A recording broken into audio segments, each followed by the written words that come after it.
Sustain របស់គ្នាថ្ងៃនេះគឺខ្ញុំចេញវីដេអូទាំងយប់តែម្ដងហើយមានអារម្មណ៍ល្អនៅក្នុងការ challenge ខ្លួនឯងហើយខ្ញុំនឹង challenge ខ្លួនឯងតទៅជាមួយនឹងការផលិតមាតិកាជាពិសេសគឺការផលិតវីដេអូ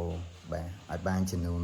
100វីដេអូតទៅជាមួយនឹងការអប់រំហើយជាពិសេសគឺតទៅជាមួយនឹងវិធីសាស្ត្រនៅក្នុងការរៀនសូត្រសម្រាប់សិស្សានុសិស្សក្នុងការ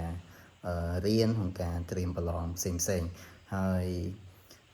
នៅក្នុងវីដេអូនេះផងដែរគឺខ្ញុំនឹងផុសនៅក្នុងបណ្ដាញ YouTube ខ្ញុំមកផុសនៅលើបណ្ដាញសង្គមទេដោយសារតែនៅក្នុងបណ្ដាញសង្គម Facebook TikTok ផ្សេងៗហ្នឹងគឺជាកន្លែងដែល